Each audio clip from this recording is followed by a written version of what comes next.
ഇപ്പോൾ വേൾഡിലെ 6th പിന്നെ jewellery ബ്രാൻഡാണ്. വേൾഡിലെ 19th ലക്ഷറി ബ്രാൻഡാണ്. അത് പോയത് കോഴിക്കോട് നിന്നാണ്, കൊയിലാണ്ടിയിൽ നിന്നാണ്. പിന്നെ അന്ന് അദ്ദേഹത്തിന്റെ ഡ്രീം ആയിരുന്നു വാസ്കോഡഗാമ അവിടെ വന്നിട്ട് സ്പൈസസ് വാങ്ങുന്ന ഗോൾഡ് കൊണ്ടുവന്നിട്ടാണ് വാങ്ങിക്കുന്നത്, ബാർട്ടർ സംവിധാനം. തിരിച്ച് ഇനി അയാളുടെ ഡ്രീം ചെയ്ത് അഹമ്മദ് ഡ്രീം, അതിന്റെ ചെയർമാൻ ഡ്രീം ചെയ്ത് ഇനി ഫോറിനേഴ്സ് കറൻസി കൊണ്ടുവന്നിട്ട് ഇവിടുന്ന് ഗോൾഡ് തിരിച്ചു കൊണ്ടുപോകണം, അതിന്റെ ഹബ്ബാക്കണം. ഈ തോട്ട് മനസ്സിലുണ്ടായത് ഈസി ആക്കിയത് ഈ ഒരു മാർവാടി ഒരു വ്യക്തി ഒരിക്കലും ഈ ലിബറലൈസേഷൻ ഗ്ലോബലൈസേഷൻ വന്നപ്പോൾ എന്താണ് ഇനി നാളെ മാർക്കറ്റ് എന്താണ്, ഫ്യൂച്ചർ എന്താന്ന് ചോദിച്ചതാണ്.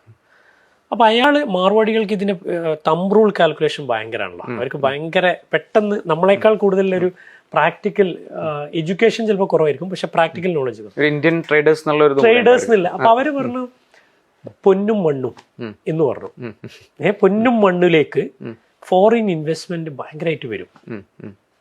ഇന്ത്യന്റെ കൾച്ചർ ഭയങ്കര ഇമ്പോർട്ടൻ്റ് ആണ്. പിന്നെ ഇന്ത്യക്കാണല്ലോ ഇത്രയും വെറൈറ്റി ഓഫ്, ഒരു കൺട്രിയിൽ തന്നെ വെറൈറ്റി ഓഫ് കൾച്ചർ ഉള്ളത്.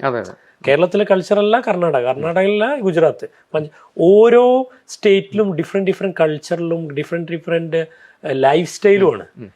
ഇതിനെ യൂസ് ചെയ്യാൻ കോമൺ ആയിട്ട് ഫാക്ടർ ചെയ്യുന്ന കുറേ കാര്യങ്ങളുണ്ട്. ഇതാണ് നാളെ ഫോറിൻ അന്ന് പറഞ്ഞത് അയാൾ പറഞ്ഞു. പിന്നെ രണ്ടാമത് അവര് പറഞ്ഞു ഇയാൾക്ക് കോഴിക്കോട് കൊപ്ര കച്ചവടത്തിലേക്ക് പൈസ കൊടുക്കാനുണ്ടായപ്പം അയാൾ ഭയങ്കര ബാങ്ക്രപ്റ്റായ ഒരു സമയം, ഒരു മൊമെന്റിൽ അദ്ദേഹം ഒന്നായിട്ട് പേയ്മെന്റ് തിരിച്ചടക്കുന്നു. അപ്പൊ എങ്ങനെ നിങ്ങൾക്ക് ഫണ്ട് കിട്ടിയെന്ന് വെച്ചാൽ ഞാൻ എന്റെ ബ്രാൻഡ് വിറ്റു. അപ്പോഴാണ് ബ്രാൻഡ് വിൽക്കുക, അങ്ങനത്തെ ഒരു കോൺസെപ്റ്റ് ഉണ്ട്.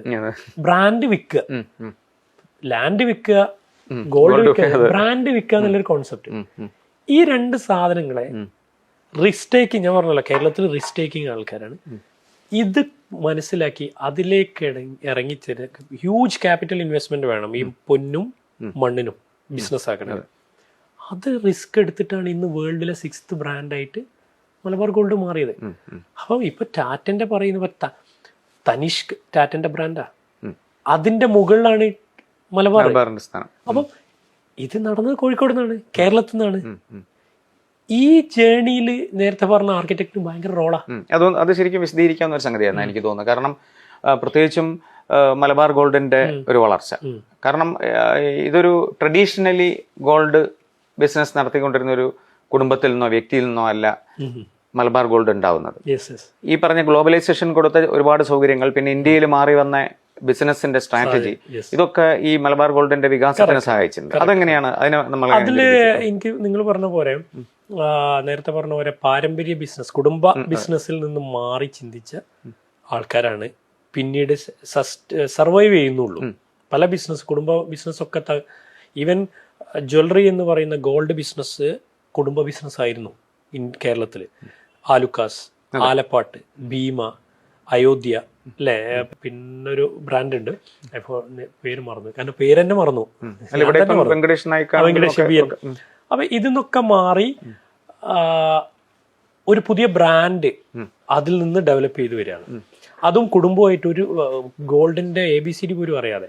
അപ്പൊ അവിടെ ഈ പറഞ്ഞ ഒരു ഫ്യൂച്ചറിസ്റ്റിക് ആയിട്ട് ഫ്യൂച്ചറിൽ എന്താണ് നീഡ് എന്ന് മനസ്സിലാക്കുകയും അതിന് റിസ്ക് എടുക്കുകയും നോളജ് ഉള്ള ആൾക്കാരെ ഹയർ ചെയ്യാന്നുള്ള മൈൻഡ് ആകെ അവരെ ഫൗണ്ടേഴ്സിന്, അവർക്കടക്കമുള്ള ഫൗണ്ടേഴ്സിന് കോൺഫിഡൻസ് പറഞ്ഞു ഞങ്ങൾ 24/7 വർക്ക് ചെയ്യും, റിസ്ക് ഏത് ലെവലിലും എടുക്കും, ഫണ്ട് നാട്ടുകാരുടെ അടുത്തുണ്ട്, നമ്മൾ ഈവൻ ക്യാപിറ്റൽ തന്നെ ഫണ്ട് നാട്ടുകാരെ എടുത്തിട്ടുണ്ട്, നോളജ് ഉള്ള ആൾക്കാരെ ഹയർ ചെയ്യുക, പ്രൊഫഷണലിസം തുടക്കത്തിൽ കൊണ്ടുവരിക, ഇങ്ങനത്തെ കുറെ ഫോർമുലേസ് ഒരു ടേബിൾ ചെയ്തു. അതില് ക്രൗഡ് ഫണ്ടിങ്, പബ്ലിക് ഫണ്ട് ഏറ്റവും കൂടുതൽ യൂസ് ചെയ്തവരാണ്. അതിന് ലീഗൽ സ്ട്രക്ചർ ഇമ്പോർട്ടൻ്റ് ആണ്. നേരെ നാട്ടുകാരുടെ അടുത്ത് നിന്ന് ഫണ്ട് കളക്ട് ചെയ്താൽ നാളെ പൂട്ടും. അവിടെയാണ് നമ്മളെ പോലത്തെ ആൾക്കാരെ റോള് വരുന്നത്. കറക്റ്റ് ലീഗൽ സ്ട്രക്ചറിങ് ഇമ്പോർട്ടൻ്റ് ആണ്.